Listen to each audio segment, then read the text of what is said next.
I'm shaking my head. I don't really want to fight him because he's very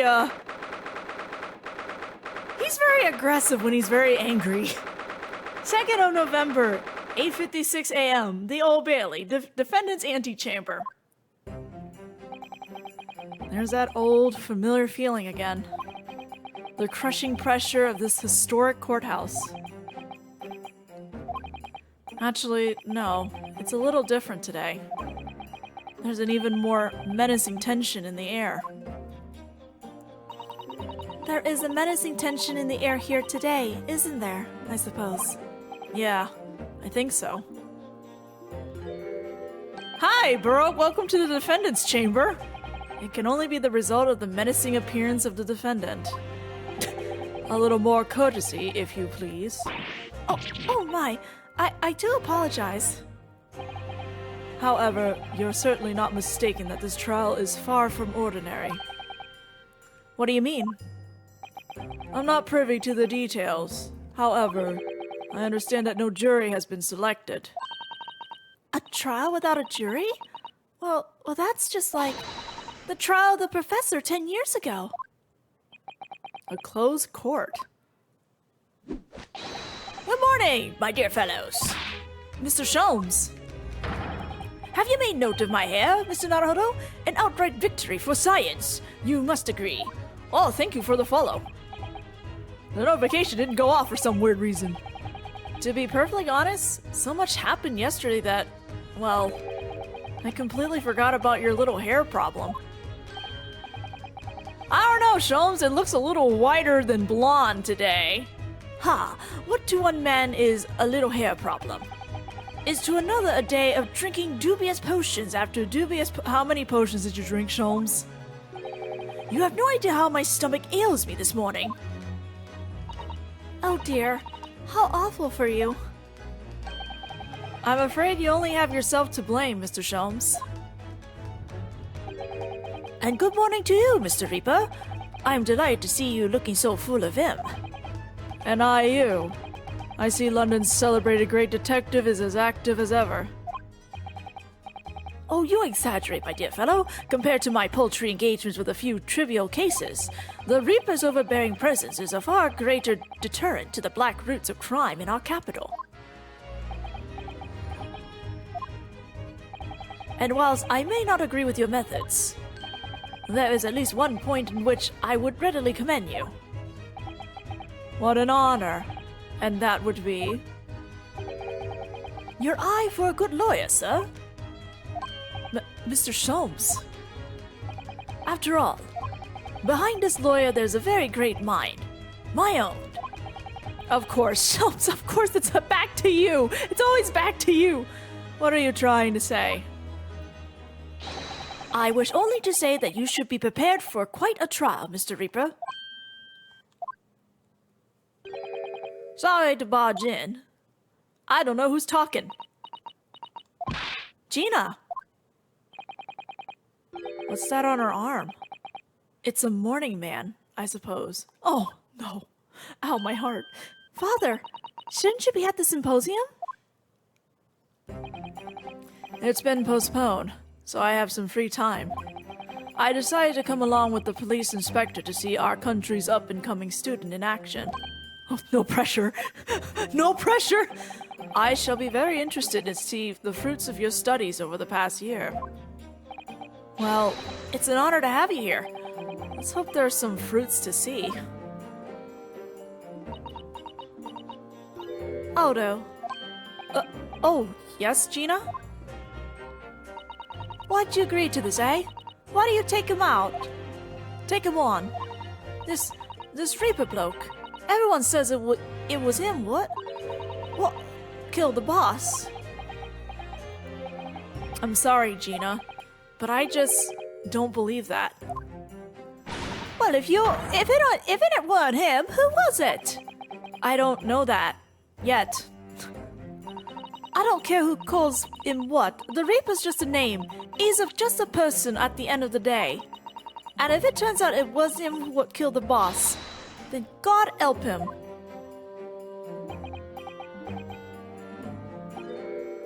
Fiery eyes, indeed. Yes, the culprit deserves every ounce of your loathing. At least, that may be some solace to the deceased.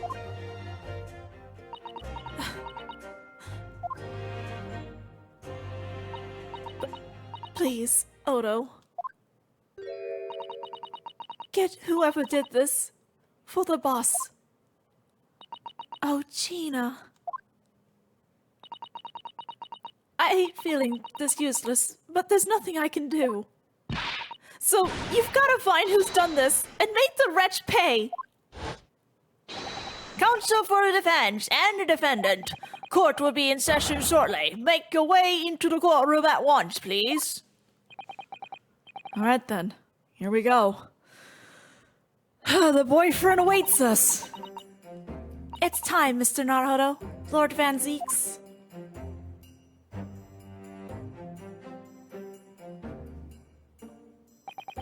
One who lost his treasured brother to a mass murderer. One who lost his treasured father in a foreign court of law. And one who lost the man who helped her escape her destitution. All that misfortune, all that pain, on course to collide headlong in this trial. It's time to shine a light on all these dark events. And whatever truth is revealed, we're going to have to look it straight in the eye.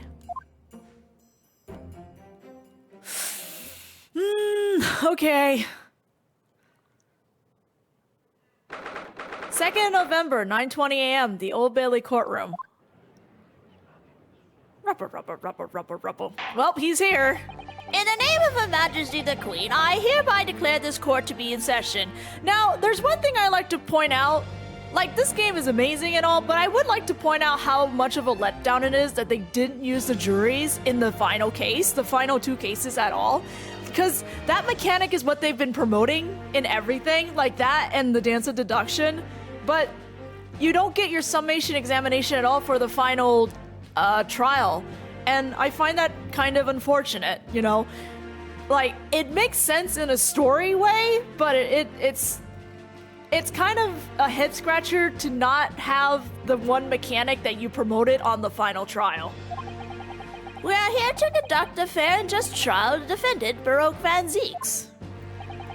Counsels for the defense and prosecution, are you ready to begin?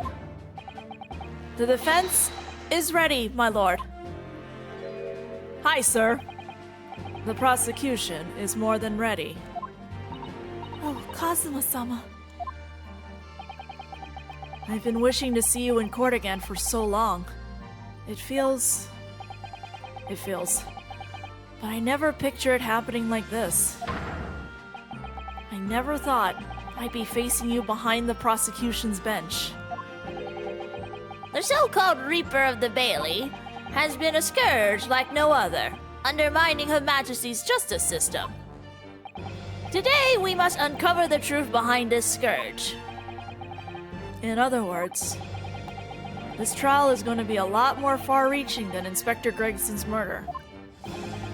The truth revealed by these proceedings may have unpredictable repercussions through the judiciary. Accordingly, they are to be conducted as a closed trial, with no members of the public present. By Her Majesty's direct orders. How will that work, my lord? The burden of all arbitration and adjudication falls on my shoulders. Therefore, as you will see, the jurors' bench shall remain vacant today. If no members of the public are present, might I ask who is currently occupying the gallery, my lord? They are members of the judiciary, here to witness proceedings and ensure an equitable trial. Members of the judiciary? Why couldn't you have members of the judiciary as the jurors? Actually, now that I think about it, well, you could have the members of, like, the actual people who work in courtrooms be, like, the jurors. Oh my, this is a very unusual trial today, already. There is, of course, another unprecedented aspect to these proceedings on which I must elaborate. The counsels for the prosecution and the defense are both aliens of Great Britain. Yay! Thanks for pointing that out. I believe it takes an outsider to see the truth sometimes. And as I stand here in this courtroom now, I'm quite certain. This is the reason why I had to come to Britain. Okay, sir. Kazuma?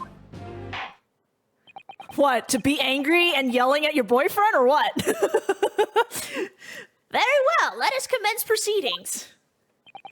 Prosecutor Osogi, your opening statement, if you please. Oh, God, that's so weird to say. Certainly, my lord. The incident took place on 1st November at just after 5 o'clock in the afternoon. The location was a building of flats on Fresno Street on the outskirts of the city. The victim's body was discovered there in an old, single-room rental property. Yes, Inspector Tobias Gregson, a name known very well indeed to this court. Not least for his miraculous resolution of one of this country's grimmest cases 10 years ago. The professor's case. How sure are you about the time of the incident? Several witnesses on the scene outside heard the gunshot, and all have reported the same time. Yes, that's what Gina told us too. There were a number of witnesses. I have here a plan of the room. The victim was found curled up in one corner. It's believed that he was shot from the front at point-blank range and died instantly. How has the range been determined? There were scorch marks around the entry wound. Such marks are caused by the gunpowder used to fire the bullet. But powder hot enough to leave scorch marks is only ejected a few inches beyond the end of the barrel. Was there an exit wound? In other words, it only happens when the target is at point-blank range. I see. Yes. Thank you for the detailed explanation, counsel. Autopsy report. Inspector Gregson's autopsy report stating that death was instant, resulting from a bullet shot at close range.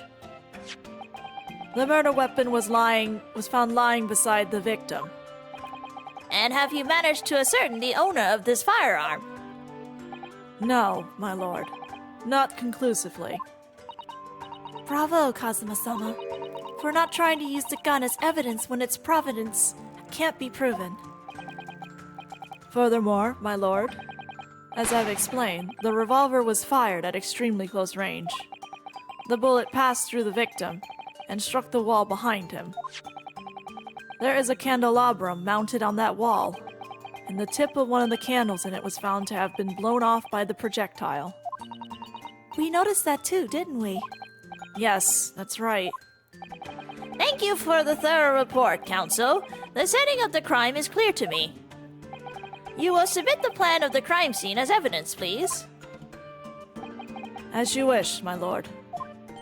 Crime scene floor plan. A plan of the small room in the building of flats on Fresno Street where the body of the victim, Inspector Gregson, was found.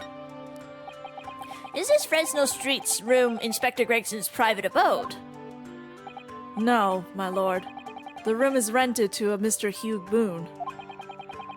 But there is precious little furniture inside, and it is generally in a poor state of repair. So what on earth was Gregson even doing there? Presumably he was investigating some case or other.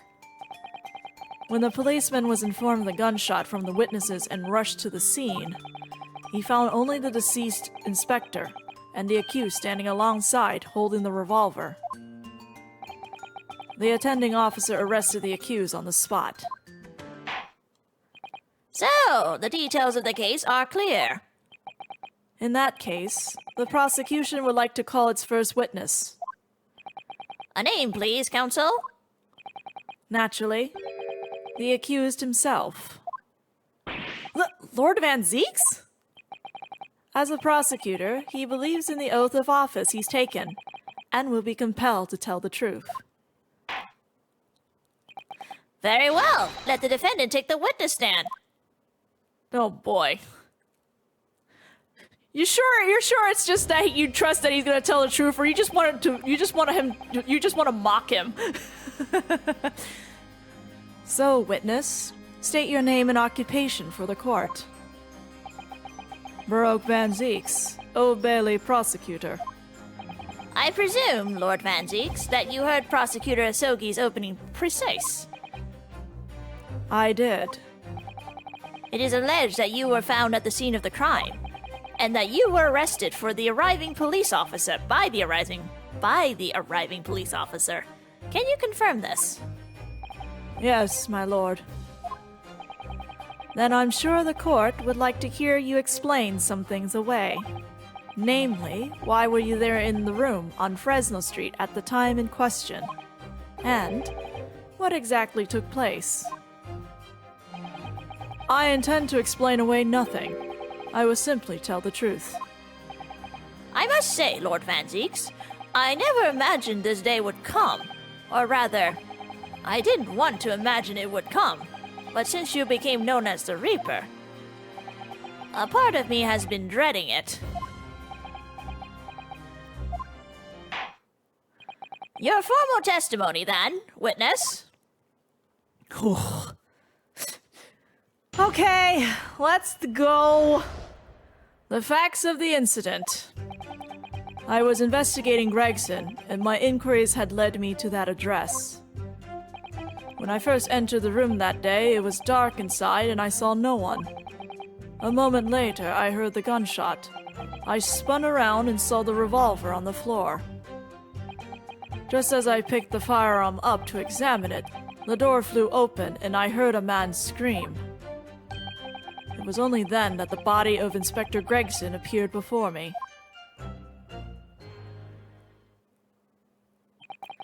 That testimony was the whole truth. It was. So, you heard a shot being fired in a room with no living occupants. And moments later, a corpse somehow appeared before your eyes. Is that it? You're right. You haven't explained away anything. In fact, that would barely qualify as an excuse. The savagery of Asogi!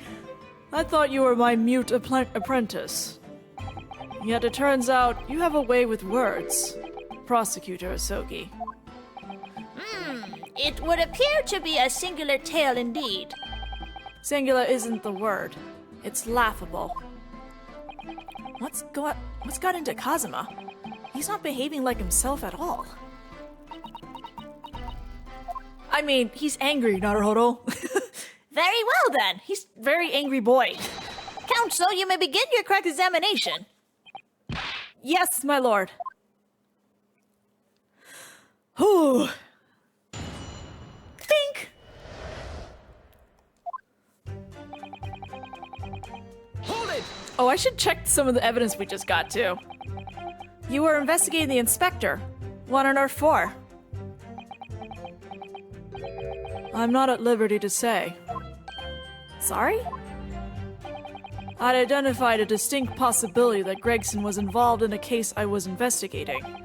Regrettably, though, he was killed before I could secure the proof I needed.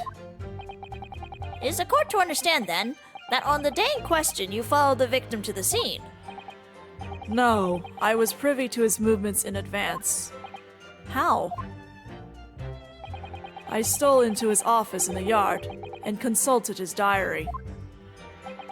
The address on Fresno Street was noted in the 5 p.m. entry. You illegally entered the man's office. In Japan, that alone would constitute a very serious offense.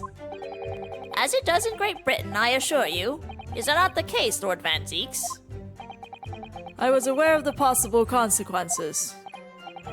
So in summary, you were investigating the victim. And yet, you refused to tell the court why. I didn't realize British prosecutors enjoy such freedom to choose what to divulge under oath. My god, the savagery! Ugh. Why did I ever think I could defend this man? It's okay, no. We'll get through this somehow. Anyway, dead man. Okay. Time of death. Maria Gore! Her last name's been changed. Last name being Goulinet, now it's Gore. Which still works. Victim was shot in the chest at close range. Instant death. Scorched march at point of entry. Exited from behind. Used matches that the standards of firearms for members of the judiciary. Why did the judiciary even have guns in the first place? I don't know. Anyway. Hold it! Did I press this? I don't know.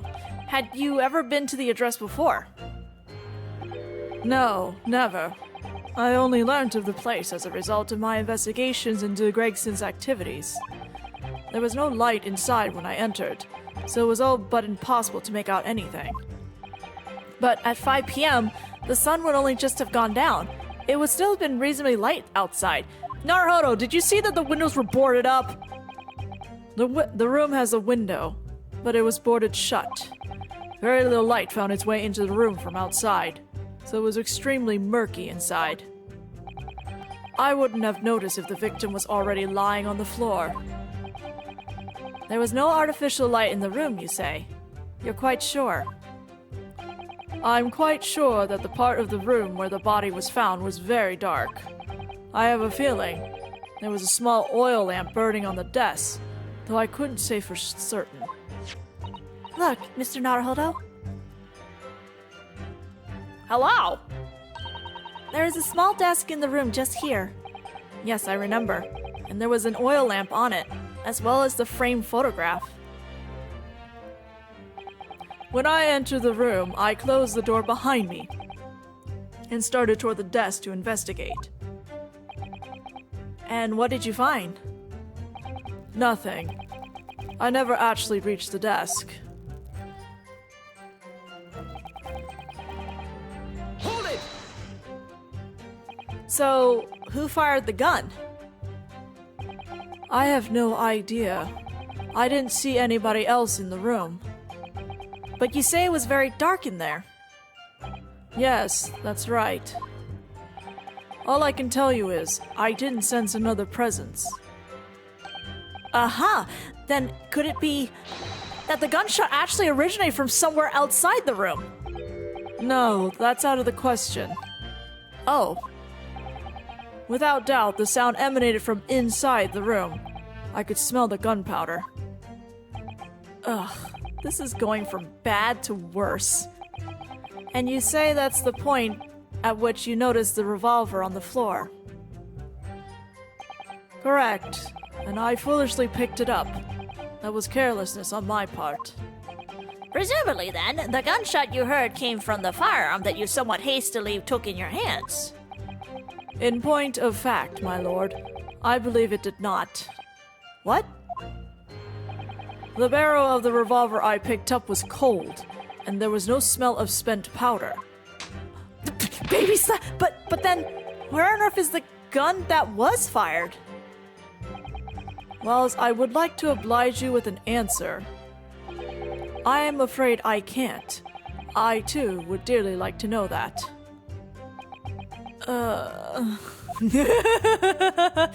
You signed up? Hey, Naruhodo, you made this decision. You knew this was gonna be hard. I'm gonna drink water now. Hold it! A man, you say? One of the witnesses, I presume. That's right. One of the street merchants working on Fresno Street. Who are these merchants? A number of them had set up their stalls directly beneath the boarded window of the crime scene.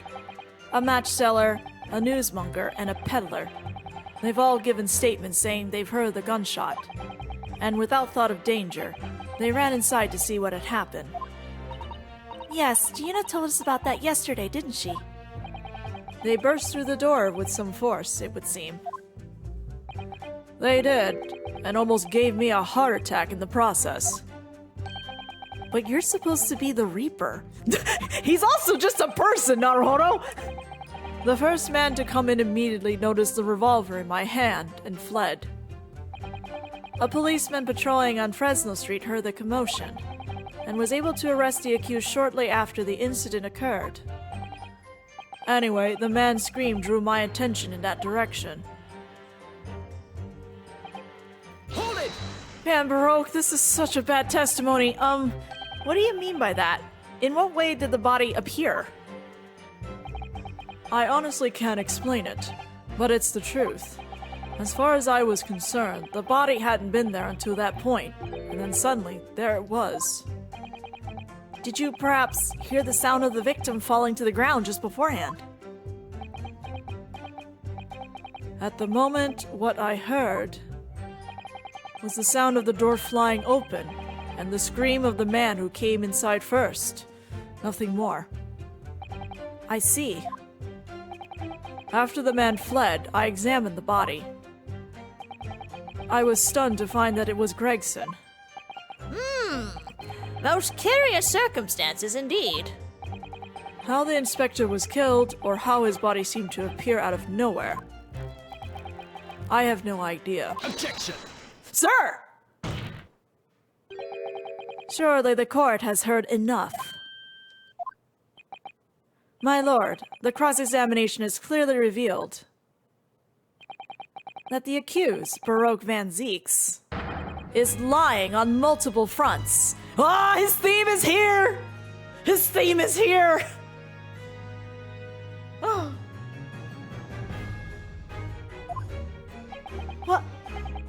What is that supposed to mean? Good gracious, counsel. The defendant is lying, you say? In his testimony just now, he claims that he failed to notice the victim's body because the room was dark. That's correct. He doesn't know how to wait his turn. No, that's impossible. As proven by this candelabrum. How does that prove anything? If you examine the tip of the long candle, you can see it has been blown off by a powerful impact. One would assume that the projectile from the firearm passed through the victim and struck the candle. The problem comes when you consider the other two candles, which are clearly of a different length. Yes, I can see that only the candles that appears to have been struck by the bullet is long. We could reasonably expect someone to have lit all three candles together.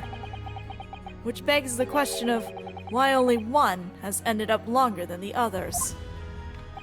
That must be because that particular candle was extinguished when the others were still burning. That's right. When the candle was hit by the bullet, it obviously went out. But the other two candles would still have been burning. So the fact is, the victim's body would have been illuminated by the light still thrown by the candelabrum.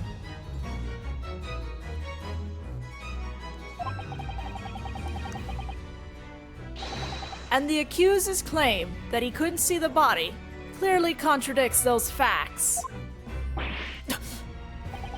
And now, to the next lie. There's more? The accused also claims never to have visited the scene of the crime before. That's the truth. In that almost empty room, the police discovered something very unusual.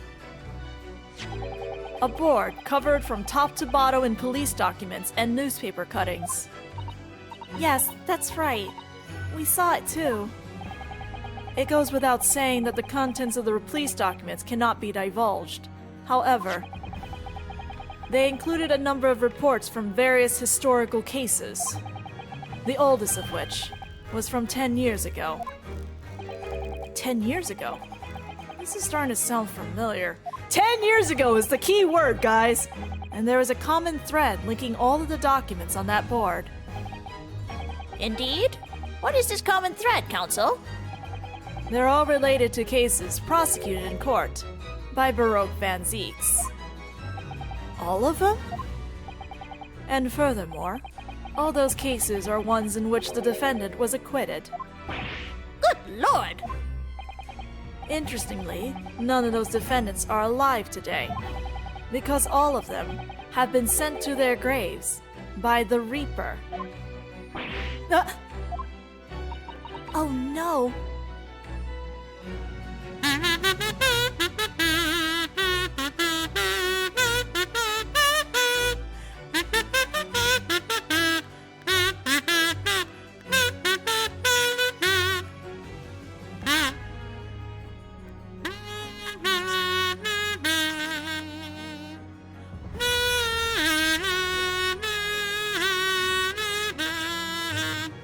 I just wanted to try. In short, that dingy little room is the Reaper's secret hideout and his base of operations. The Reaper's hideout? And yet the Reaper would claim never to have been to his own secret hideout. No one would believe that. No, the truth is, we've been looking at this backwards. Backwards? Explain, Counsel. Inspector Gregson was investigating the identity of the Reaper. When he discovered the location of the man's secret hideout, he was killed. As I'm sure everyone can imagine, by the Reaper's hand. What? What? Nani? Order! Very well. I hereby state the current opinion of the court. Baroque Van Zeeks is an outstanding prosecutor who has rendered great service to his country. However, it is with deep regret that I must concur with Prosecutor Sohi's contention. That the defendant's testimony exhibits a number of stark inconsistencies with the known facts. All I have done is state the truth as I know it. Kazuma's done a brilliant job as ever. He's drawing on his experience as a defense attorney to build his prosecution case. And it's formidable. Counsel, you will submit the board that you just shoved the court as evidence. You shoved. Showed. I believe it to be fundamental in establishing the facts surrounding the Reaper's existence. Thank you, my lord. Notice board. A freestanding notice board completely covered in notes and articles related to the victims of the Reaper of the Bailey.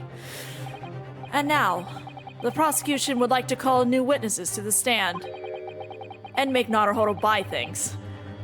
Witnesses who saw events unfold on the day in question. They were mentioned in the previous testimony too, if you remembered. Yes, the street sellers who heard the gunshot and went running into the room. Very well. Lead the witnesses in. The defendant may step down from the witness stand. Certainly, my lord. I already know there's gonna be a fun little banter here where Asogi keeps asking Naruhodo to buy things, so it's gonna be fun. So, witnesses, state your names and occupation for the court. Names?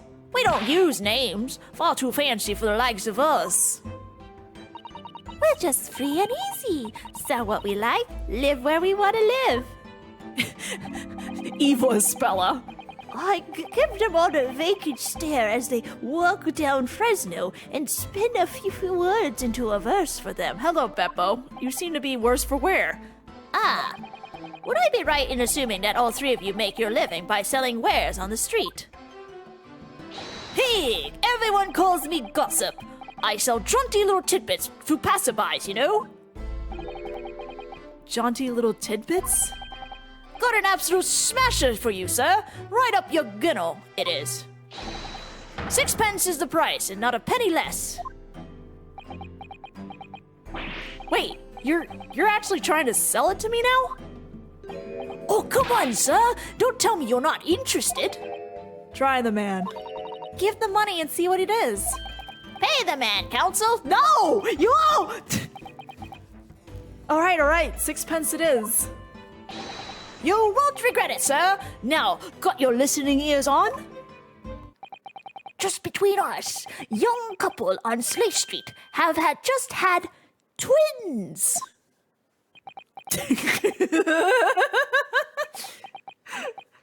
Buy everything! Is that it? No, that's not it. It's gossip, innit? It wants to spread. But the bit's up to you and your mouth, of course.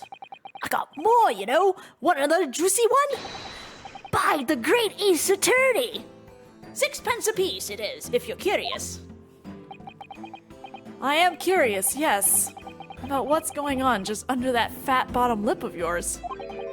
Namely, that unusual bruise or whatever it is that's poking out from under your collar. What about the next witness, then? What name do you go by and what do you sell? Me? I'm Venus. That's what everyone calls me. Funny, innit? I sell these lovely little fireworks to all the local school kids. 6 pence a pop. What do you say? Tee. You aren't exaggerating with little. Do they actually sell? Oh yeah, the second years can't get enough of my Phoenix firecrackers. Especially when I tell them that if they get 100, they could blow up the school. Not the most savory of ideas, young lady. What do you say then, eh? Want a pot with 6 pence for a pop? Wink. Huh? Wait, what? You want me to buy one? Tell you what, I'll let you in on a little secret. If you get 100 of them, you could blow up the whole courtroom. Try the woman. Give her the money and see if she's right.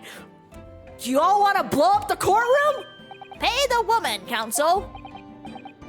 Okay, Everyday wants to blow up the courtroom today, apparently. I mean, I think Asogi would like to blow up the courtroom, but all right, I'll buy one. Lovely stuff. Right then, this is something a bit extra just for you. The Venus Special! Only 600 pence. 600? It's 100 of my regular fireworks. Little nothing about that, is there? And there'd be nothing little about the punishment if I blew up the Old Bailey either. Venus Firecracker. The Venus Special Firecracker consisting of 100 similar fireworks at 6 pence each. What sort of a bang could it make? And the last witness. What name do you go by and what do you sell? I'm a thinker, me. Think all sorts of thoughts. I think, therefore I am. I am, therefore I think. I think. Because I stand there on the street, watching the world go on about me. They call me the Observer. Get out of it, my old man. Everyone calls you Sandwich, and you know it. They all have their original names. Very nice. So you don't actually sell anything? Problem shared is problem half, as they say. I give advice, I do, and think what it means. Well, that's a shame. I can't make Naruhodo buy things. I don't actually sell anything, no. Come to think of it. Wait, did that say... No, wait, what did that say? Pity. No more purchases today, please. Well, we have quite a cast here, it seems. They conduct their business on Fresno Street from morning until night, my lord. And always in the same place, directly adjacent to the crime scene. I see. And thus they heard the gunshot, I suppose. Not only that, but they very bravely ran inside to see what was going on and witness the crime. Well, I'll be beggared, I thought. Just between us. Venus de Milo, what am I to do? What a terrible thing I saw. What I think is if what we see is light and shadow, playing with our eyes, is any of it real? Very well. The court will hear the formal testimony of these 3 witnesses now. Oh, actual hero. Okay. I thought it said actual hobo, and I was like, wait, excuse me? You will describe in detail what you witnessed and heard at the time of the incident.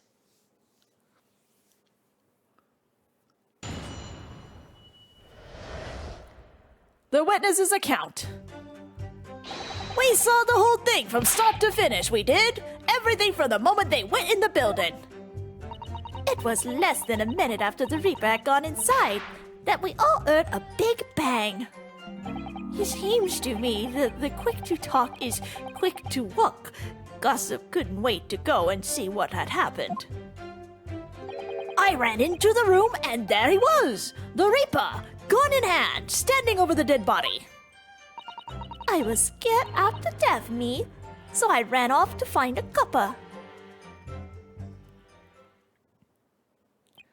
If these witnesses were there the whole day, and saw everything. Who do they see going inside the building? Only the victim, Inspector Gregson, and the accused, Baroque Van Zeeks. I've seen pictures of that Reaper in the paper. I know what he looks like. And just between us, folks love stories like this. I've made myself a tidy sum already. But wait, the room was just one of several flats in the building.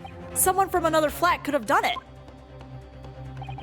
Oh, those flats on Fresno Street are unoccupied. Of course they are. They're small, damp, dirty, and expensive to boot. The room in which the inspector was found is the only property in the building that's currently leased. And we know the leaseholder's name, don't we? It's Hugh Boone. The testimony the court has just heard would appear to leave little room for doubt. It's becoming increasingly difficult to see how anyone other than the defendant could have committed the crime. No! Oh, shut up, Rasogi, don't bow! Thank you for your candor, my lord. Counsel for the defense, you may proceed to cross-examine the witness. Just keep standing there and look pretty, okay? I'm gonna break down this whole testimony. Yes, my lord. In a closed court like this, without a jury, the judge is the only person whose opinion matters. I have to break down this testimony somehow. I'm about to ruin this man's career. Hold it! When you say they, who do you mean exactly? He is a big arse right now. Inspector Gregson and defendant, Lord Van Zeeks? I suppose so. The likes of us don't know the names of the high and mighty. But I'll tell you one thing. It was the old Reaper that went in at last. That's for sure and certain. Just behind Inspector Gregson. Did they arrive at the same time as each other? No, not at all. The first fella must have gone inside a good 15 minutes before we heard that gunshot. Oh no, I meant I'm gonna ruin Asogi's career. The victim arrived 15 minutes before. I'll ruin his career in like 50 minutes, probably. Are you sure about that? Am I sure? Lyman, does it seem likely that I'd forgotten a fella with bright red hair like that, does it? Yeah, his hair really well red, weren't it? Redder than my flaming fireworks, even. That fiery red mop still burnt on the inside of my eyelids, it is. Wait a minute, you're saying the man was a redhead? Weren't you listening, chum? Aye, he was a redhead. And he had a big red trunk with him as well. Who do we know also had a trunk? But Inspector Gregson's hair isn't red. Not by any stretch of the imagination. It seems likely that the person you saw wasn't in fact Inspector Gregson at all, but some other third party. No, I hate to break it to you, but the witnesses are correct. What? Just have a look at this photograph of the victim taken at the scene. Nice photo! Yes, that's Inspector Gregson, all right. Poor Gregson. And a red hairpiece. Of course! We saw one on the floor when we investigated the scene, didn't we?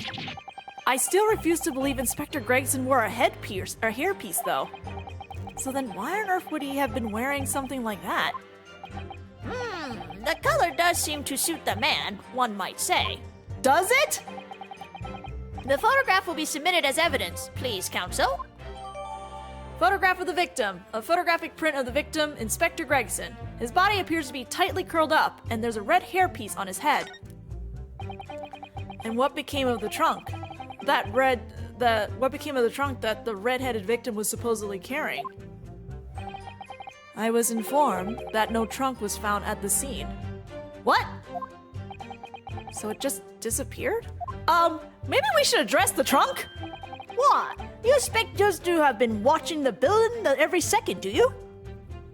We definitely saw him in the dock going in, though. No question about that. We're not gonna ask, we're really not gonna question the trunk that just disappeared. Okay. Alright then. Sure. Oh my god, I just remember. We're almost at the final case. I think we're gonna get like 5 pages of evidence or something like that. Ugh. So much evidence. There are details of a whole raft of cases dating back years on here, aren't there?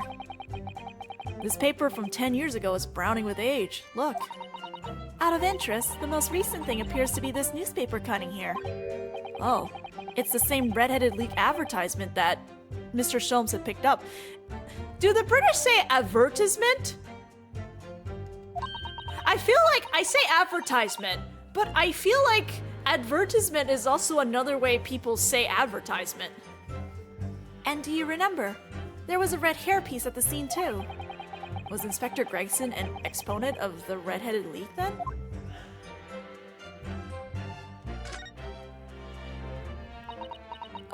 That sure is a bloody handprint? Oh, what's this? Mr. Naruhodo, look! Oh yes, it's a smudge of some kind.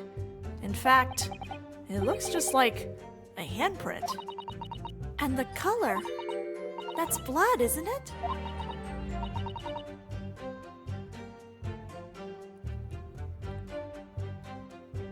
Advertisement?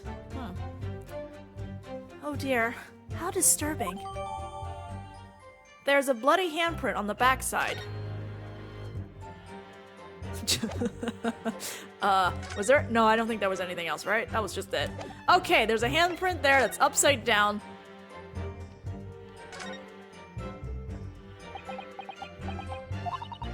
Have you had an idea, Mr. Naruhodo?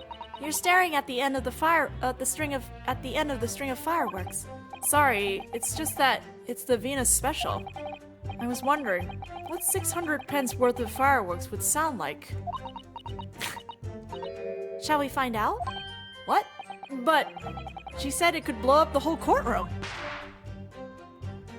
That sounds like a gunshot. Alright, that was a fairly sizable bang. My ears are still ringing, Mr. Naruhodo. It sounded almost exactly like... It goes off like a gunshot. Oh boy, oh boy.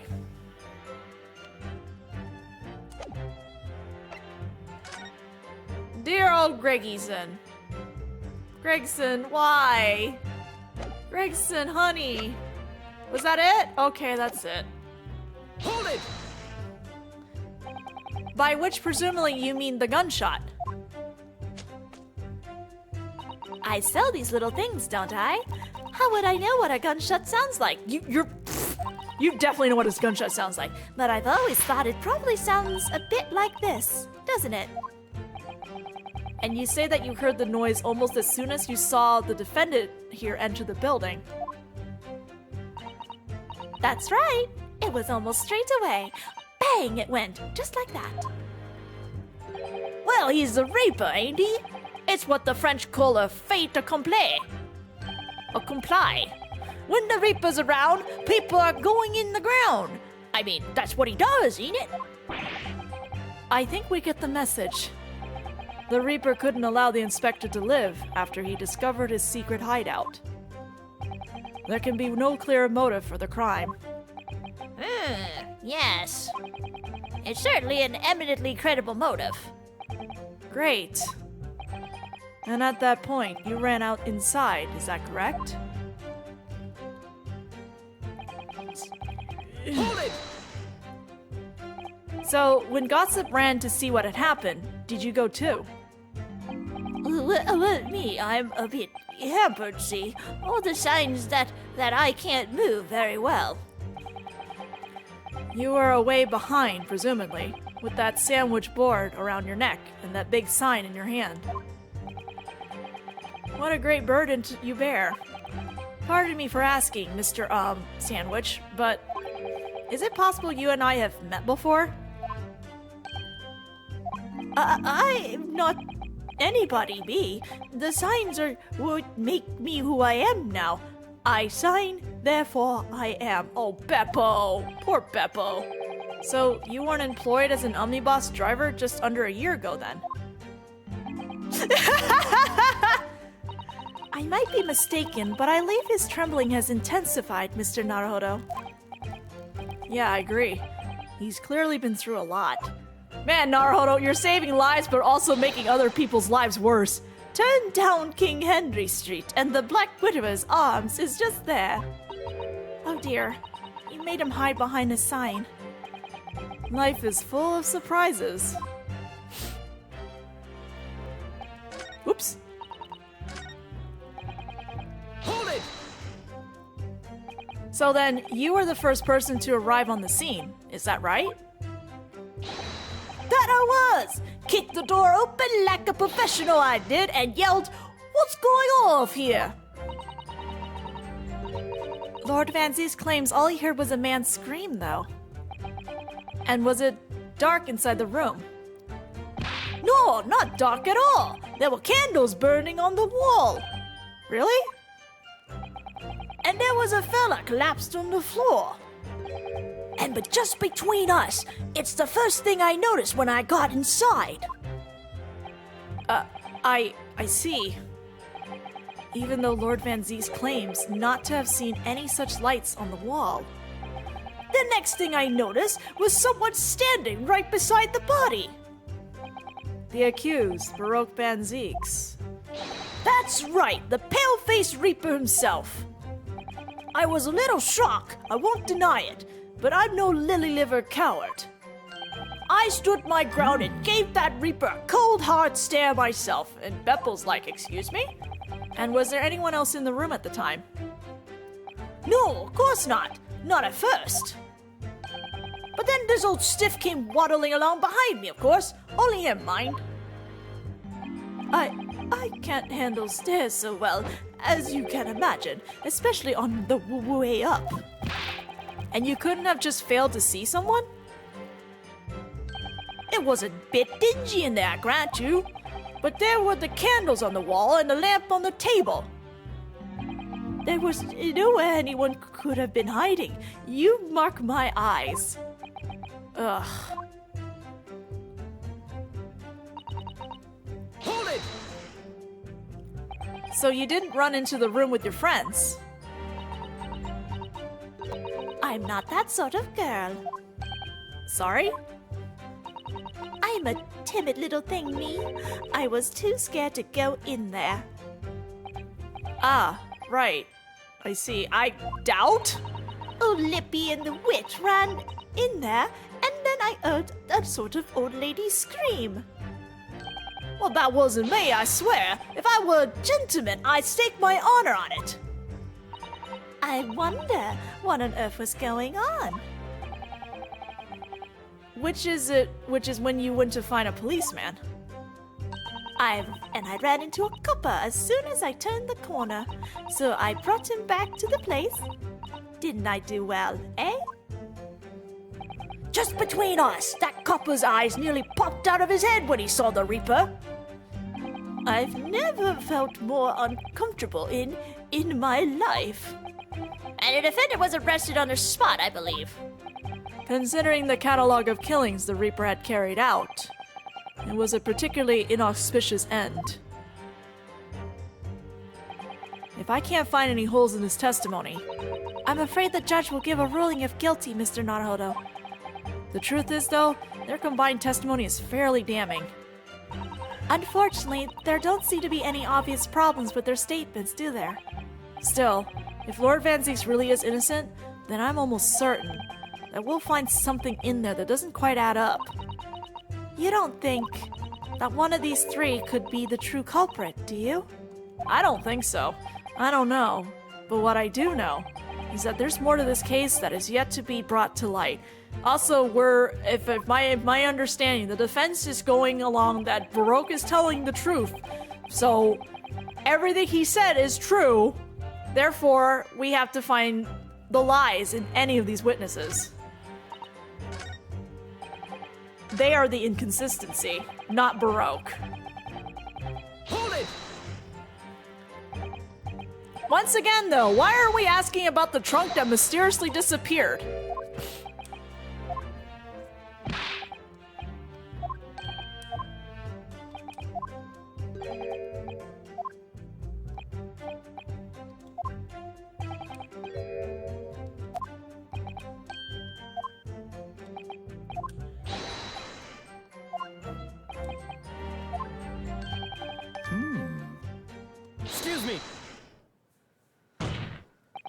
do you have something to add, Mr. Sandwich? There's really nothing to me. Empty in the head I am. Just 2 slices with no middle. So I don't know what you would want with me. I think that maybe you just remembered something? Having heard Mr. Gossip's last statement, I mean. Well, what I think is, we're all nothings, really. We try to dress ourselves up as something else, but at the end of the day, we're all just street sellers. That's enough out of you, Sandwich. Keep your trap shut now. Unless you want us to make you into a real sandwich. When he saw the Reaper, he fell clean over on his backside. That's it? Oh, you rotten beggar! I told you to keep that a secret! He screamed, he did. Screamed and scrambled off on all fours. That's all I wanted to say. Sandwich! Mr. Gossip, is this true? The floor was dead slippery, that's why. Planted my hand in a filthy pool of blood, didn't I? Yuck! Oh, did you? What? A pool of blood? But listen here! Even when I was sprawled on the floor, I still kept giving that Reaper a cold hard stare. And don't you forget it. Did you see the Reaper at all? Let's just go back a little. Did you say you got blood on your hand? I did. Happens to the best of us at times, doesn't it? So I was scared. So I slipped over. We can keep it just between us, can't we? And the whole courtroom right now, because everyone knows in the court. No, Mr. Gossip. I'm going to have to ask you to add that information to your formal testimony. Oh, well, if I must. Too bad! The witness will amend his testimony to include the affirmation details at once. I wonder if I'm going to catch...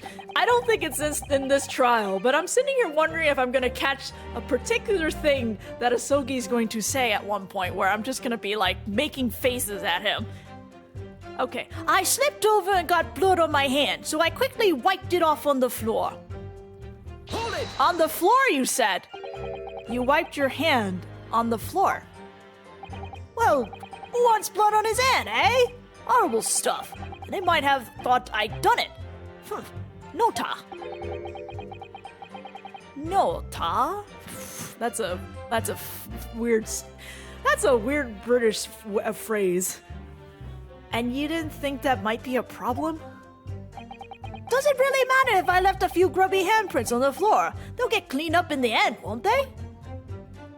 Don't make such a fuss. That's the message from all of us. Is something wrong, Counsel? No, my lord. I didn't remember anything in the report about a bloody handprint on the floor. That's all. Ah! Even Asogi catches on. Don't come at me with all that. You can't intimidate me. I know what I did. I wiped it off on the floor. The blood. No, well, there should be evidence of you wiping it.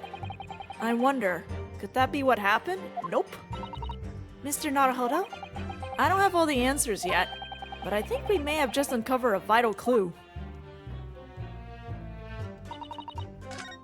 Sir, can we explain this handprint that's on the board instead? Objection! So you wiped off the blood from your hand on the floor of the room. Are you quite sure about that? Well, what else do you expect me to have done, eh? Does it really matter? Objection! Asogi, please, let me finish. The police found no such handprint on the floor during their investigation. Oh, okay, well, if you're helping, that's fine too. It's fine if you're helping out. Objection! If you listen, you'll find out, Prosecutor Asogi. Now shut up and let people talk. That's pretty much what Naruhodo is saying. Stop interrupting. Certainly, there was no bloody handprint found on the floor. What are you trying to say? There was a handprint in blood left very clearly at the scene. On the back of this notice board. Oh! Why, yes, indeed. Indisputably a handprint in the distinctive color of blood. Aye, you did right. That's my right hand. I'd know it anywhere.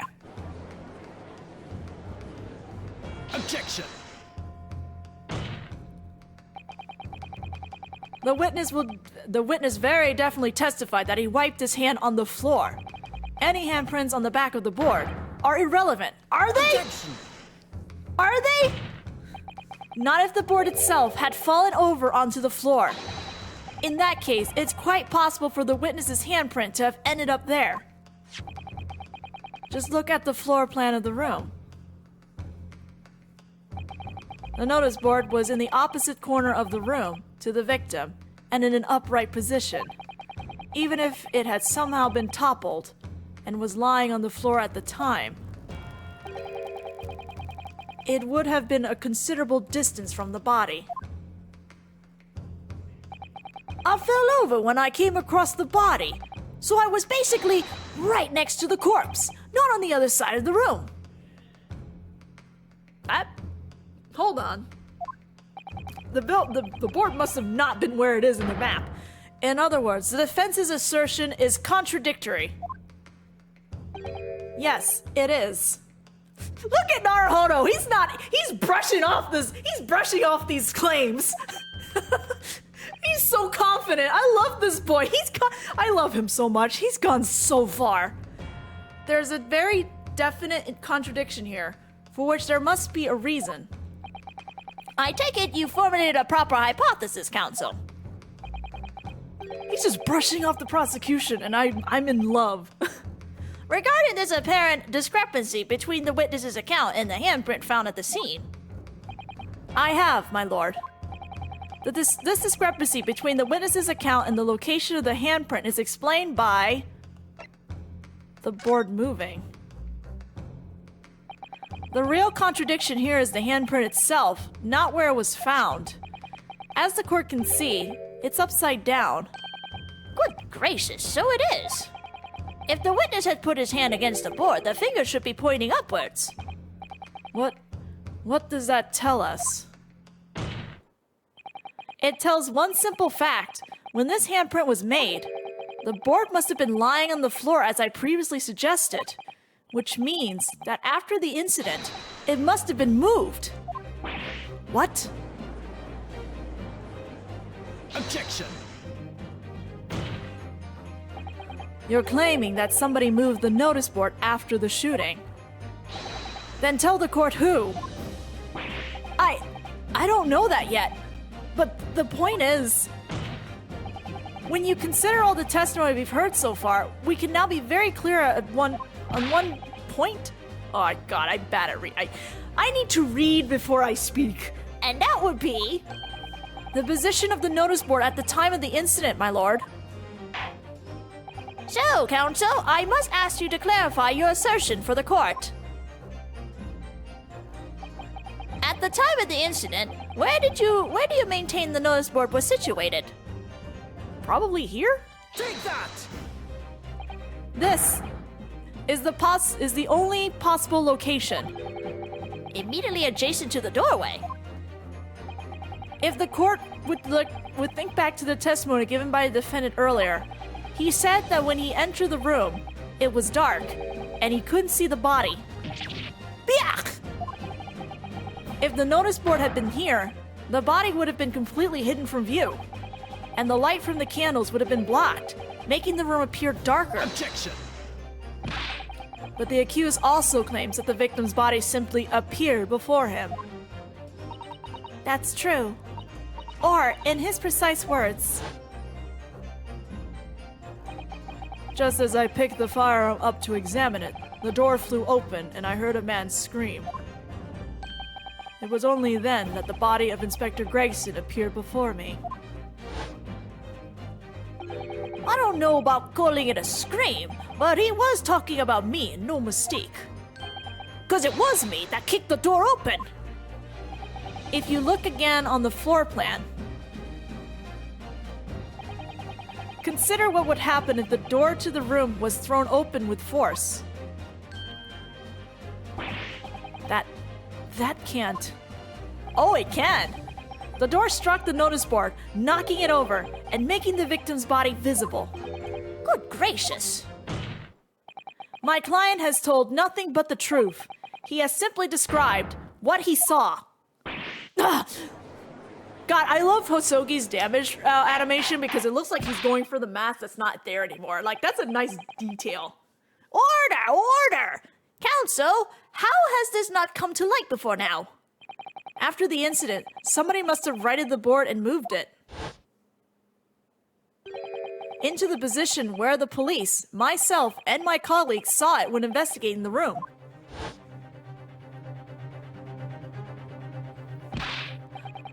Witness, what have you to say for yourself? What? Me, my lord? You and your fellows were there at the scene before anybody else. It goes without saying that you must know something about the position of the notice board. The witness in the stand will testify again. You will each explain exactly what you did upon arriving at the scene of the crime. Stop looking over your glasses at me. I get the message. Time to stop the gossips and start telling the truth, boy. The mystery of the moving board. I don't know anything about their notice board. I just wiped my hand on it, that's all. Well, don't look at me. I haven't got a clue about it. I was just doing business with some second years at the time. I don't know anything about anything. I'm just a bystander, me. Just a sign at the crossroad of life. It was that Reaper, I bet. He got a face that screams bored. Bored? Wait, what does that mean? I can't see how this changes anything anyway. The detective still died when we heard the gunshot. Beppo, you seem to have a lot more to tell us. So none of you can elaborate further. Shaken by the crime they witnessed, and with only the light of a few candles and an oil lamp by which to see, we can't expect these witnesses to be able to give more precise account of what happened. That's right, yeah. It don't pay to expect too much. It's man's endless quest for knowledge that is destroying the world. That's what I think. And climate change. Do you? Really? In any case, as this testimony shows, even if the notice board was moved by somebody following the incident, it makes no difference. When the gunshot rang out, the accused was the only person at the scene. In short, the only person who could possibly have committed the crime is Baroque Van Zeeks.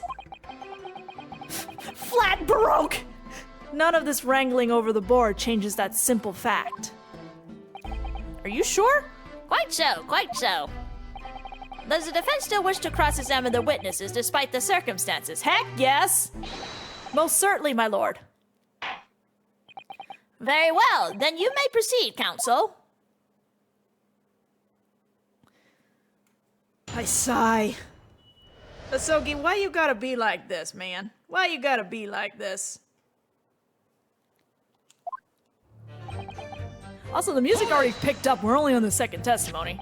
So you admit that it was the board you wiped your bloody hand on? Admit it? What's to admit? It's the plain as day for all to see. A smashing print of my right hand. Perhaps you wanted to hide that handprint. So you righted the notice board and pushed it into the corner, did you? No, imagine the weight of that great lump. Do I look like a powerful and well-nurtured man? Well, did you see anybody else moving the board? I've got nerves of steel, I can tell you, but even I have my limits. There was a body on the floor in front of me, you know, and the Grim Reaper himself standing over it. And there was precious little light inside either. My bottom lip was all a quiver. In other words, this witness is unable to give definite testimony on that point. Yes, so it would seem. Hold it! When you say you were doing business with them, you mean you were selling them fireworks? Yeah, what else? There's the Priory School just around the corner, see? Those cheeky little so-sos have got a plan to blow their school to Kingdom Come. So I've been telling them, letting the teachers know what they're up to. Telling on them. Oh, you have? Yeah. Wouldn't want anyone to get hurt, so I let the school know the kids are playing with dodgy toys. And then, praise the Lord, the teachers take all the fireworks off of them. And then, praise the Lord again, the kids all come back to me to buy more. Everyone's happy, see? Except for the kids. What a racket. Also, that is very devious. Of course. And sometimes the teachers give me a little bonus to thank me for letting them know. It's a busy on life, selling explosives. Venus is a guileful goddess indeed. Well, telling barefaced lies is a kind of my thing, really. I'm ever so good at it. Sir, ma'am, are you lying now? Scary. The important point is, you didn't go inside the room where the inspector was killed. Is that right? Definitely not. Wouldn't have dreamed of it, would I? Hold it! But you did go to see what happened in the room, didn't you? Right, literally, she's evil as Spella Cantabella.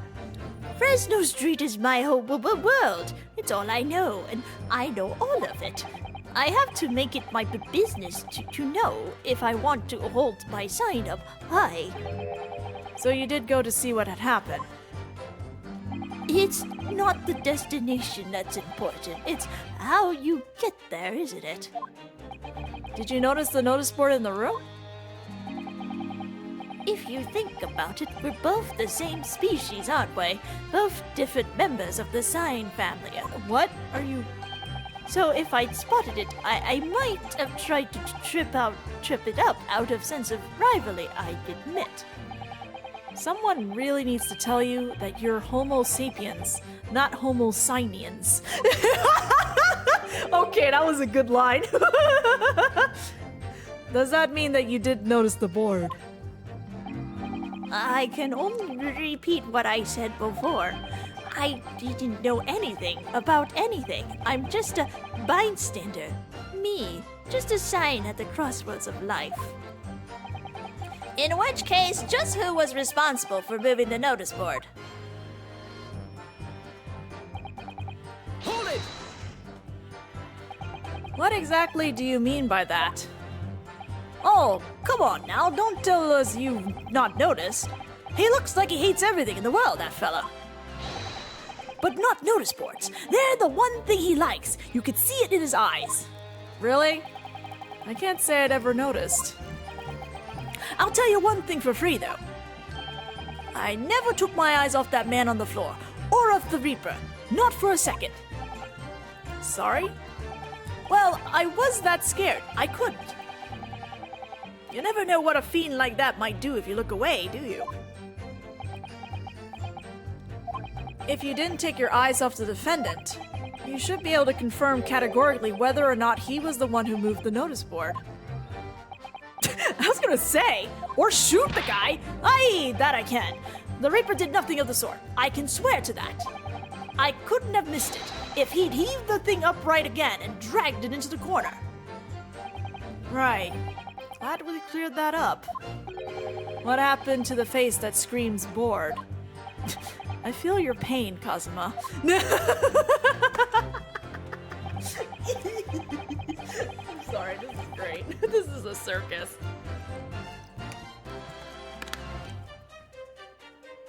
This is quite literally a circus. Hold it! It was 5 o'clock in the afternoon that you all heard the loud bang, wasn't it? Maybe the notice board fell over, or maybe it didn't.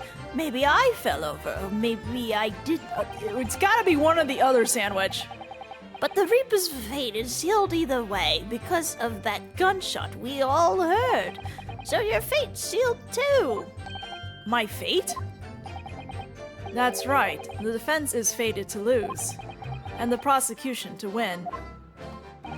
In other words, it's all hinges on that single gunshot.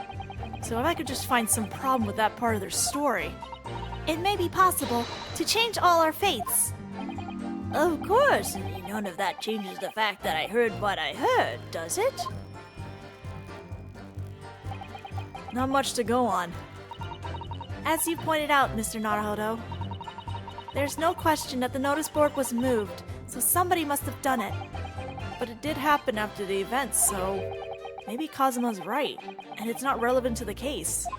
Don't let him get into your head, Naruhodo. But it seems to have been deliberately positioned so as to hide the body from view. So I feel sure that there's some deeper significance to all of this. Yes, he's bored. Yes, I know what you mean. I've no doubt there are more clues to be uncovered. You're on the right track. I can feel it. So follow your instincts. Alright then. We gotta pursue Sandwich in one of these statements. Venus's only statement. Hold it!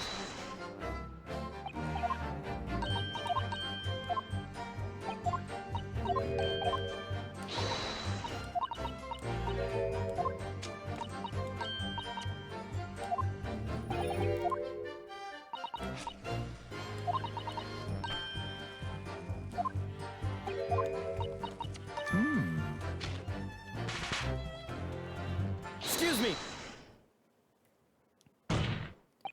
Something wrong, Mr. Sandwich? If I said it was, could we just leave it at that? Would that be the end of it? No. No. Did Miss Venus' statement just now bring something to mind, perhaps? Philosophical thoughts. Deep philosophical thoughts. Huh? Let's say there was a great liar, and that great liar said, without batting an eye, telling barefaced lies is kind of my thing. I'm ever so good at it. Would those words of hers be a lie too? Or the truth? In which case she's not a liar. Ooh, it's a hellish paradox, that one, don't you think? I'm not entirely sure, to be honest. But it seems to me you're suggesting Miss Venus has been lying, are you? Sandwich! What are you going on about, old man? Trying to cause trouble, are you? Keep on like that. And I'll wrap your whole body into firecrackers and set 'em off. That'll give you something to tremble about. You have a startling, disturbing mind behind the sweet, innocent face, young lady. So, Miss Venus has lied in her testimony. Is that what you're saying, Mr. Sandwich? Dude, just nod or something. Well, if it means I'll be burning in hellfire for the rest of my days, so be it. Yes, that's what I'm saying. Can you elaborate, please, sir? Old blabbermouth here headed for the room where the gunshot seemed to have come from, but there was someone else who crept up the stairs behind him, too. That's right. That rotten liar over there. Hee. God, this woman. Do you mean to say that you did in fact betake yourself to the scene of the crime after all? What did I tell you, eh? Ma'am! I said I was good at telling barefaced lies, didn't I? Yes, you mentioned it. Why is she a witness?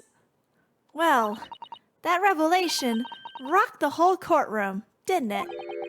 Who knew firecrackers packed such a punch?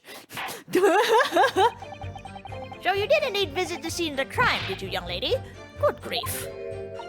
Well, now you come to mention it, I suppose perhaps I do clearly remember climbing the stairs to the room, yeah. Either you clearly remembered it or you don't. Well, I shall consider a fitting punishment for this perjurious act later. For the time being, you will immediately amend your testimony to reflect the truth. Oh, yes, my lord, of course. God, she's so much. Maybe I did sneak along behind gossip and have a little peek into the room where it all happened. Oop. Maybe?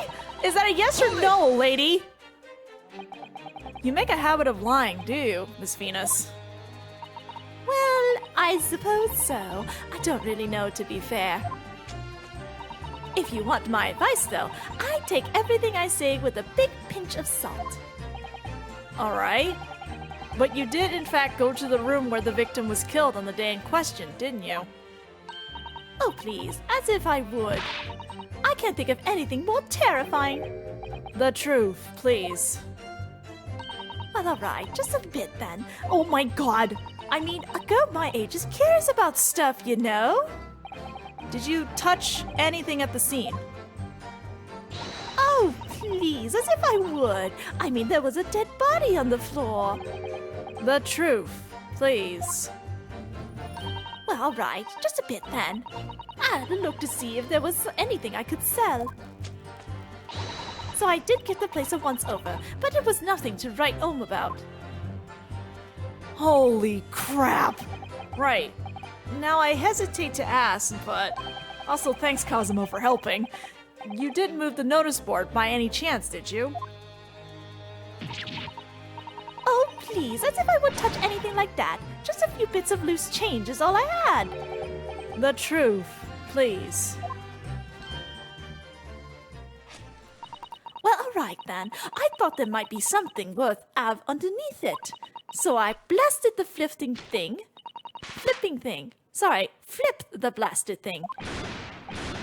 Holy crap! You're telling us that you did move that board. I think that did slip out, didn't it? Oh my god. Well, you daft bomb pot! I don't believe it. The girl doesn't think. She thinks? So, did you find anything then? Something that you might have taken, perhaps, to sell? Oh, please, I should be so lucky if my... The truth, now! Kazuma is done with your shit! I might have found this old pocket watch under the notice board, I suppose. Also, thanks, Kazuma. Because apparently they're not going to listen to the defense. Ah! And I missed that statement. So it was you, was it? You're the one who took it. Gina? Young lady, may I remind you where you are? That watch there. That was a present to Inspector Gregson from the yard for a big case he solved 10 years ago. The professor case, no doubt. The boss used to wind it up every evening without fail when he was waiting for his grub to come at the pub. I see. I swiped it off him once, and blimey was he upset. He gave me a right earful. Said he hadn't missed a day in the last 10 years polishing it and winding it. It's meant the world to him, that watch did. Possibly not the best thing to go diving for then.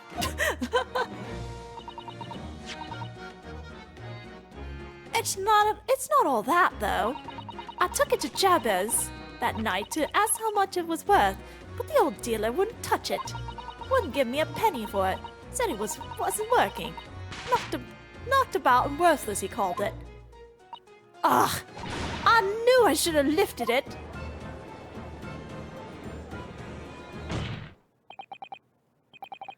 That watch must be submitted as evidence as once. Oh, please, just so long as you promise to give it back when we're done. But you said it didn't wasn't worth anything. Not a chance. I'll swipe it from ya if you try to get your grubby mitts on it again. That's enough! Hand the watch to the bailiff forthwith. Now, children. Watch your manners. A pickpocket versus a Venus the liar. Let's go. Good lord. The glass appears to be broken. More than likely, it shattered when the inspector was shot. Oh, it doesn't tick anymore either. Which is why Jabez didn't want it. What a waste, eh? Yes, indeed. It appears to have stopped at the hour of 5. Exactly when the gunshot was heard then. Which supports the prosecution's claim, of course. Gregson's pocket watch. Inspector Gregson's pocket watch that he wound without fail every single day. It's no longer ticking and the glass over the face is cracked. Well, it would appear that the mystery of the moving notice board has been solved, at least. And as predicted, it had very little bearing on the case. Ugh. Now then, continue with your cross-examination, please, counsel. We'll look at it. Give me a moment.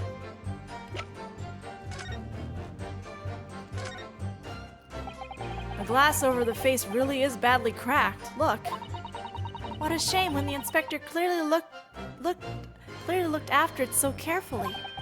I imagine Mr. Sholmes could repair it, don't you? Yes, I should think so. He's very adept at things like this. A useful man to have around, in fact. But kindly remember that he's a great detective, Mr. Naruhodo, not an odd job man. Well, I don't know. Detectives end up doing odd jobs anyway. There's a tiny little stub sticking out from this small hole here. Look. I suppose there must have been a little knob or something on that for setting the time. In that case, seeing as we know the inspector took such good care of this watch, it probably broke when the incident occurred, didn't it? Yes, of course. Which could mean that there's a small part of the watch still at the scene. Maybe.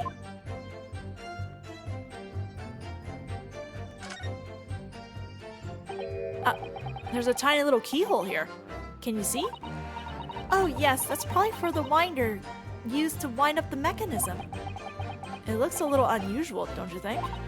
Yes, you need just the right key to wind it, I imagine. Gee, I wonder what key. Why do I feel as though I've seen something? Something a bit like a key that's about the right size to fit in this hole.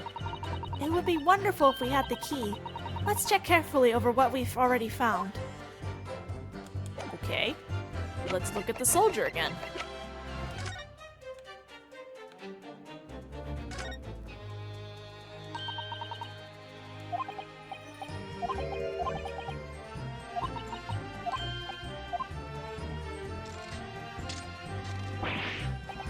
What's that?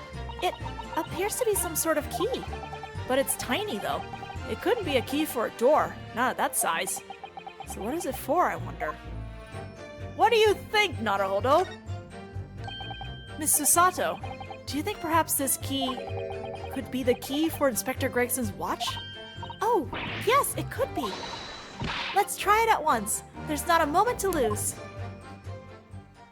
Ba-doop! Broop.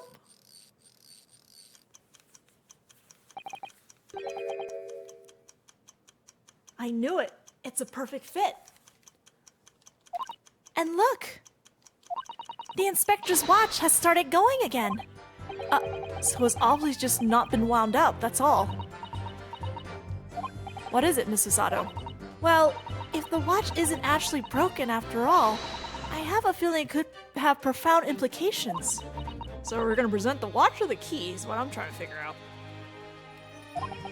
She's deep in thought now. Perhaps I better start thinking deeply too. Are you saying you're not? Having wound it up, it started ticking again. Okay. Okay.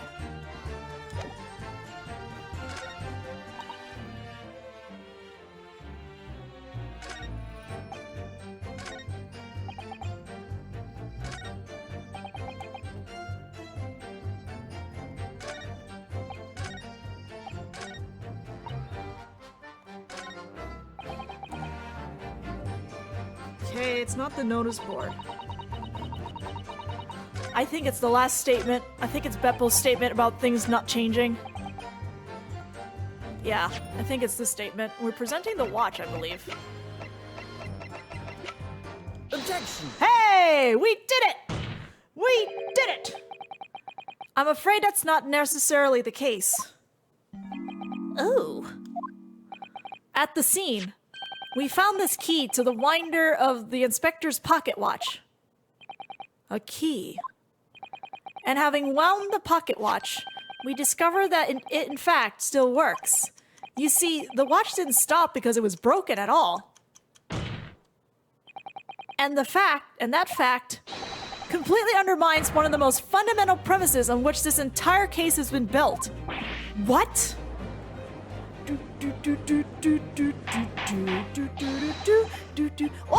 Order! But, Counsel, the watch was stopped at almost exactly 5 o'clock. Yeah, which is just when we heard the gunshot. It is exactly the hour. The time that was showing on the watch tells us nothing other than when it wound down. It's merely a coincidence that it happened to be at 5 o'clock. Objection! Even if that's true, the three witnesses here all heard the gunshot at 5 o'clock. So that's obviously when this crime was committed. Objection! No, that doesn't hold. Why not? Calm down.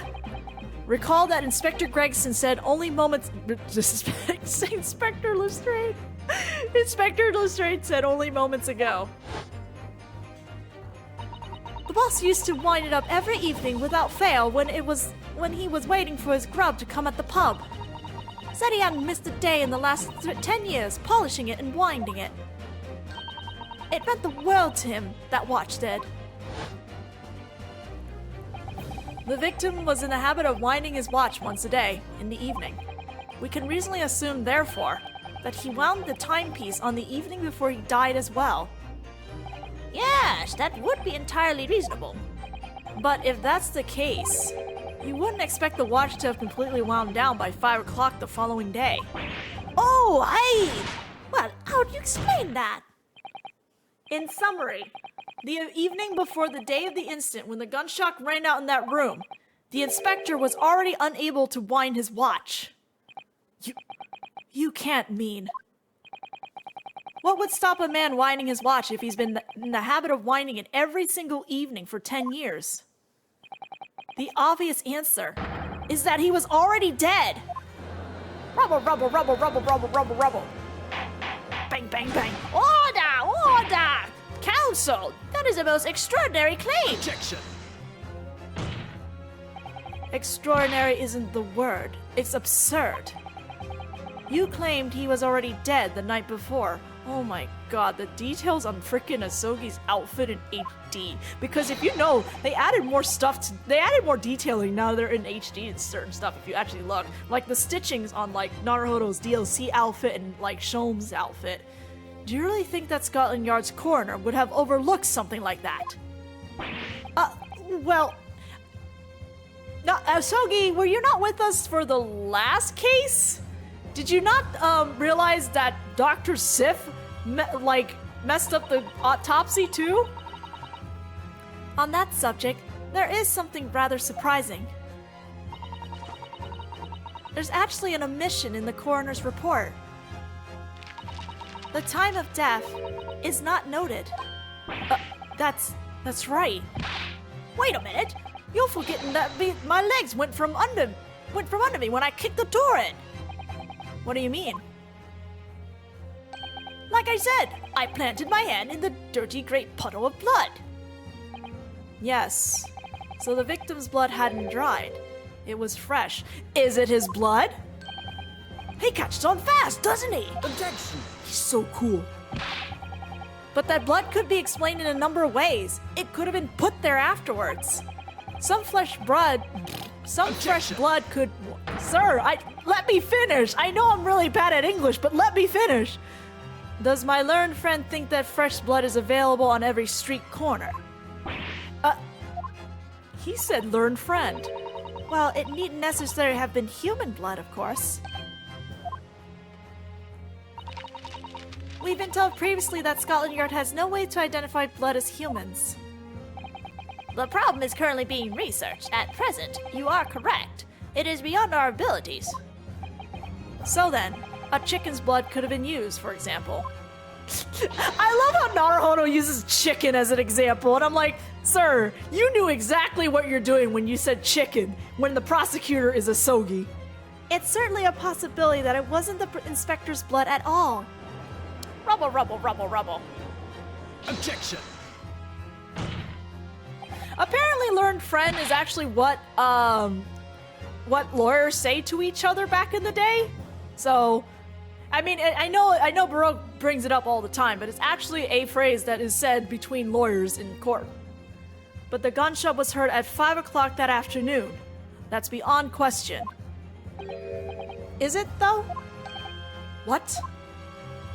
Given that the time of death of the victim has already been called into question, it isn't beyond the realms of possibility that what these witnesses heard wasn't a gunshot at all. Also, can we talk about Naruhodo's new pose without Karma? He's totally starting to look like Phoenix Wright, doesn't he? Oh, please, what are you trying to say? You's not know what we heard? And it was a loud bang that came from their room. Now, you listen to me. A street seller's ears are his livelihood. Okay, well, I'm not saying you guys didn't hear something, okay? I don't doubt your ears, sir. But all you can state with certainty is that you heard a noise. Eh? Explain yourself then, counsel. A noise that sounds like a gunshot. Could have been made with... Thanks for the fireworks. Take that! Something like this. The culprit could have set off one of these to fake a gunshot. Good gracious! The very fireworks that are sold by the witness! Now, hold on a minute. Are you saying I did it? My pretty little firecrackers only make a little pop anyway. See? Not this thing. Not 100 of them together. The Venus Special that you sell for 600 pennies sound like this. As the court can now attest, it sounds very much like a gunshot, in fact. You're trying to suggest that somebody set one of those fireworks off at the scene. I'm suggesting that somebody knew the defendant was in the room at 5 that day and sought to implicate him by creating a sound like a gunshot for these peddlers on Fresno Street to hear. Objection! But even the accused himself has testified that he saw no one else in the room at the time. Whether it was a gun or a firecracker, the only person present to cause that bang was Baroque Van Zeeks. One whiff of that match and my firecrackers go pop. See? It's why people like them. I fear for your fingers, young lady. Objection! Recently, during my time here in Britain, I've learned of a very useful invention indeed. Something called a time bomb. Good heavens, a bomb? Judge, we were in a case talking about it. Also, like, Kazuma's probably just like, how the heck did you come across a time bomb? He's probably looking at Naruhodo just like, what the frick? Yes, a device that allows you to blow up whatever you like, whenever you like. Mr. Naruhodo, I worry that your unfortunate phrasing there may lead to yet another international incident. No, wait. It's the whenever you like part that's important. A time device. Thanks, Enoch. Yes, exactly. A time device. Something of that nature could have been planted at the scene. A device that was able to produce the sound of a gunshot long after the culprit had left. Your extravagant claim will have to be substantiated with evidence, counsel. What proof do you have to suggest that in a way that a time device was employed to create the gunshot sound? Candelabrum! As the court has already discussed, the tip of one of the candles in this candelabrum has been blown off. Indeed, because it was struck by the bullet, which presumably passed through the victim. I don't think that's possible, my lord. Not possible. Why? Because of the scorching. There are gunpowder scorch marks clearly visible on the broken candle. There are? Oh, goodness, yes. But is it not the case Does the robot? that there was also scorching on the victim around the bullet entry wound? That's right, there was. But as we heard earlier, scorching like that only occurs when the target is at very close range, a matter of centimeters from the gun. Ah! Which means that the scorching on the candle can't possibly be the result of a gunshot. You're suggesting it came from the fireworks. How can that be, eh? The fact that there's such visible scorching on the candle suggests that the fireworks must have been right next to it when they exploded. Or to put it another way, the candle and firecrackers were joined together. The culprit somehow attached the firecrackers at a point partway down the candle, after the killer had left the scene. The candle slowly burnt down along with the other two, until eventually it ignited the fuse and the firecrackers generating a loud bang-oo.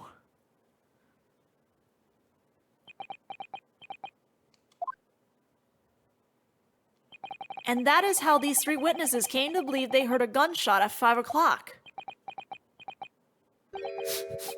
She's probably demanding, like, compensation, like pounds of money. Well, what a plot. And this implies that the victim could have died earlier than we've been led to believe. The previous day, even. Now, just hold your horses. All you lot here saw the victim going into the building, remember? I couldn't forget that flame-colored hair, even if I wanted to. It's a wig. The person you saw entering the building wasn't the victim at all. Consider this. Obviously, anybody can wear a wig. So the person that these witnesses saw entering the building 15 minutes before the incident occurred could easily have been someone else entirely, wearing the red hairpiece. Someone else? Do you mean to say... It was the same person who contrived the firecracker trick. In other words, Inspector Gregson's killer.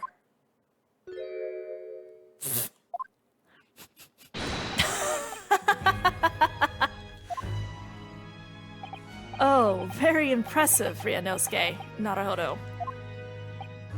Kazuma? I'm really quite amazed you've come this far. But after all, wasn't I the one who told you that you had all the makings of a great defense lawyer? I also noted the lack of time of death in this report, a stark omission. But as far as I'm concerned, this whole country's justice system leaves a lot to be desired.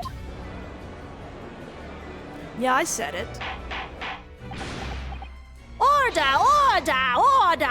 Prosecutor Asogi, what on earth do you mean by that statement? I hear that many of the leading members of Britain's judiciary are present to observe this trial today. So we cannot allow even the slightest doubt to be overlooked. The defense assertions about the time of death based on the victim's stopwatch is just conjecture. But, while the possibility exists that my learned friend may be correct, we have a duty to explore it. Well, certainly, I would agree with you. And what immediately comes to mind is, of course, what was Inspector Gregson doing? And where did he go on the day before the incident? Do you know? The inspector always carried out his investigative work alone. His movements were treated as confidential within Scotland Yard. Even within the yard? However, considering the evidence we've been presented with so far, I'd say it's fairly apparent what case the man was pursuing. Wouldn't you, my learned friend? It sounds so weird hearing Asogi say my learned friend instead of, like, Naruhodo's name. This is so weird. It's so weird. I do have a feeling about what case he might have been investigating. Yes, I agree. Surely. My lord, the defense believes it can explain to the court the case that was being investigated by Inspector Gregson at the time of his death. Very well, counsel. Present your argument to the court.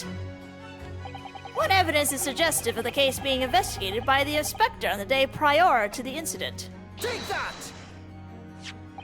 I believe this red hairpiece points to the answer. We might assume it was part of a disguise used to carry out an undercover investigation. Surely not. Such a brightly colored hairpiece would only serve to make the inspector more noticeable. Yes, that's quite true. It would definitely have made him stand out in a crowd. Except, that is, in a crowd of gentlemen from the Red-Headed League. The Red-Headed League? So, you've already worked it out. Impressive. What on earth is this all about? Is there such an extraordinary league of gentlemen? Ha! I get funny reference. The Red-Headed League is currently under investigation for a grand deception. A deception of what nature, Counsel? They've been targeting red-headed men across all of London and tricking them out of small sums of money. 2 men were arrested for the misdemeanor only yesterday, in fact. My lord, the defense calls for those 2 men to be summoned at once. 2 redheads?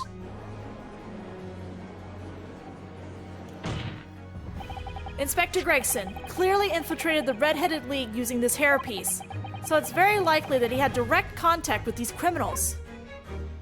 And it's quite possible that such contact led to more serious events.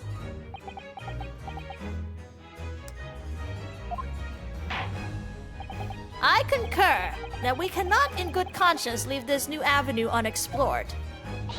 Well done, Mr. Naruhodo. Well, it's another possible line of inquiry for us at least.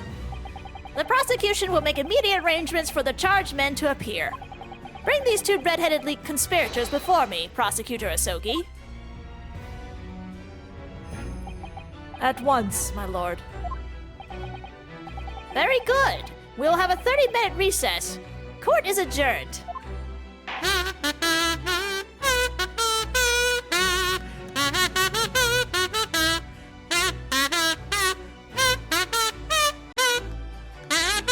Wow, I love how we're outroing to, like, with frickin' Prosecutor Soki's theme.